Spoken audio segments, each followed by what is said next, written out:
Good morning, Orville. Today is Monday, 29th of July, and right now it's partly cloudy on 29 degrees Celsius, and the weather forecast for today says overcast with the temperatures ranging of low of 28 to high of 33, with a heat index on 37 degrees Celsius. It's supposed to be breezy with winds from west at 10 to 20 kilometers per hour. For later on, they predict overcast with winds from west at 20 to 25 kilometers per hour. Morning humidity was on 69 and it will drop on 56% by noon. Moon is waning gibbous, illuminated on 56%. And here's an excerpt from yesterday open workshop, Designing and Methodologies for Community Participation in Planning and Development in collaboration with members of Town Development Council and Lavenir de Roville Advisory Group at the Unity Pavilion in International Zone, where Mr. Aromar Revi, Director of Indian Institute of Human Settlements, says. So it's everybody's afternoon siesta time on a Sunday. So it's wonderful you've taken the time out from this, and it's raining outside and the sun is shining, so there's a rainbow coming up someplace. But I thought, the cynicism is very real. I mean, we experienced it just a couple of hours ago, and also the conflict. But I think, there's more grey hair in the room than black. You've been through this cycle a number of times here, so you've been through this place. At least in my own experience, I've seen it here in the early 80s, where things looked really bleak. I mean, somebody from the outside could have written off this experiment, but you came back. Matrimandir is there, the forest is outside here. So this is, I think, hopefully, a short hiatus. It's a difficult one. But Katie and all of us have been trying to focus on the know-how of doing things. I think what I do for about 3 or 4 minutes is step back and sort of reaffirm the question of the know-why.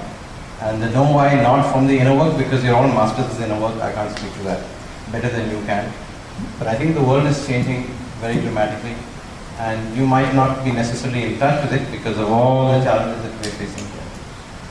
And I'll just share a small experience. Last Sunday, I was sitting in front of a beautiful small lake in Europe, which I guess people don't know. It's in Slovenia. It's in a place called Bled, where Tito used to come with 4 people.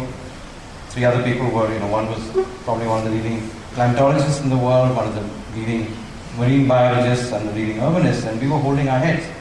We were holding our heads because we just finished a week of bringing together about 300 of the world's top scientists together to put together the new climate change assessment that we produced. There's something called the IPCC, which produces these climate assessments. What's going to happen in the next 50 or 100 years.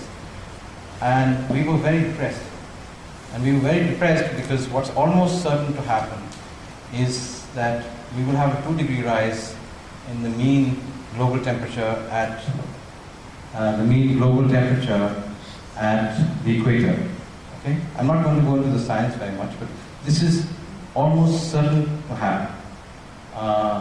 What that means is if there's a mean global temperature rise at the equator, it means over land, the temperature rise will be 1.5 times. It means the average rise in a place like Orville will be about 3 degrees.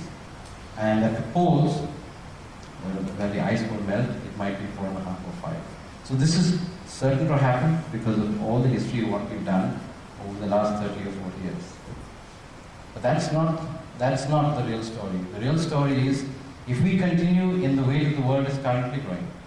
When Fro Monday came to Pondicherry, there were about 1.3, 1.5 billion people in the world, right?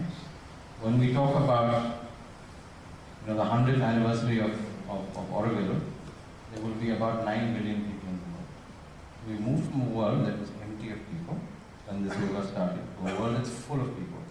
One of the big questions, of course, is why have so many people come to the world? As I said, that's an inner work question.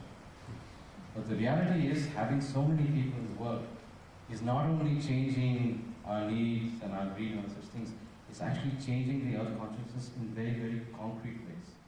Right? So what is relatively clear to us is that 2 degrees is going to happen.